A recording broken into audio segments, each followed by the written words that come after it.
أعوذ بالله من الشيطان الرجيم. بسم الله الرحمن الرحيم. الرحمن علم القرآن خلق الإنسان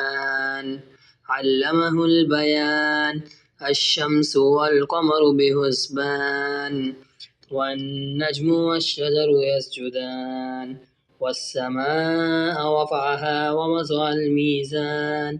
ألا تطغوا في الميزان وأقيموا الوزن بالقسط ولا تخسروا الميزان والأرض وضعها للأنام فيها فاكهة والنخل ذات الأكمام والحب ذو العصف والريحان فبأي آلاء ربكما تكذبان خلق الإنسان من صلصال كالفخار وخلق الجن من مارج من نار فبأي آلاء ربكما تكذبان رب المشرقين ورب المغربين فبأي آلاء ربكما تكذبان مرج البحرين يلتقيان بينهما برزخ لا يبغيان فبأي آلاء ربكما تكذبان يخرج منهما اللؤلؤ والمرجان فبأي آلاء ربكما تكذبان وله الجوار المنشآت في البحر كالأعلام فبأي آلاء ربكما تكذبان كل من عليها فان ويبقى وجه ربك ذو الجلال والإكرام فبأي آلاء ربكما تكذبان يسأله من في السماوات والأرض كل يوم هو في شأن فبأي آلاء ربكما تكذبان سنفرغ لكم أيها الثقلان فبأي آلاء ربكما تكذبان يا معشر الجن والإنس إن استطعتم أن تنفذوا من أقطار السماوات والأرض فانفذوا لا تنفذون إلا بسلطان فبأي آلاء ربكما تكذبان يرسل عليكما شواظ من نار ونحاس فلا تنتصران فبأي آلاء ربكما تكذبان فإذا انشقت السماء فكانت وردة كالدهان فبأي آلاء ربكما تكذبان فيومئذ لا يسأل عن ذنبه إنس ولا جان فبأي آلاء ربكما تكذبان يعرف المجرمون بسيماهم فيؤخذ بالنواسي والأقدام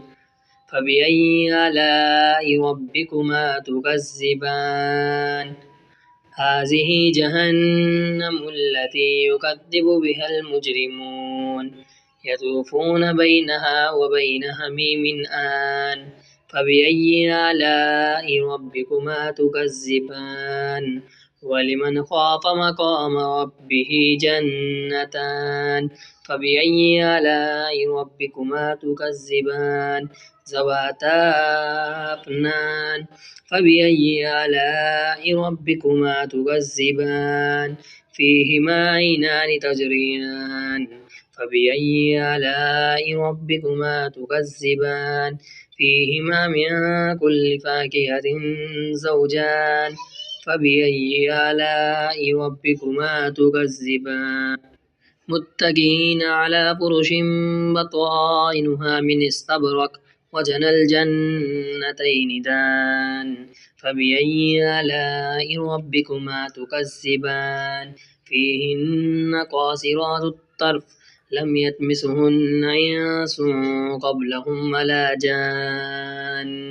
فبأي آلاء ربكما تكذبان كأنهن الياقوت والمرجان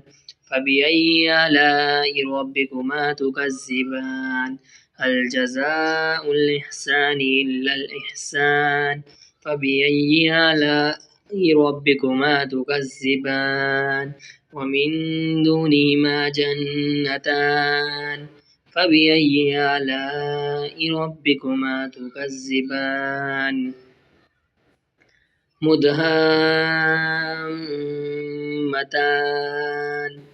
فبأي آلاء ربكما تكذبان فيهما عينان نضاختان فبأي آلاء ربكما تكذبان فيهما فاكهة ونخل ورمان فبأي آلاء ربكما تكذبان فيهن خيرات حسان فبأي آلاء ربكما تكذبان حور مقصورات في الخيام فبأي آلاء ربكما تكذبان لم يطمسهن إنس قبلهم ولا جان فبأي آلاء ربكما تكذبان متكئين على رفرف خضر وعبقري حسان فبأي آلاء ربكما تكذبان تبارك اسم ربك ذي الجلال والإكرام.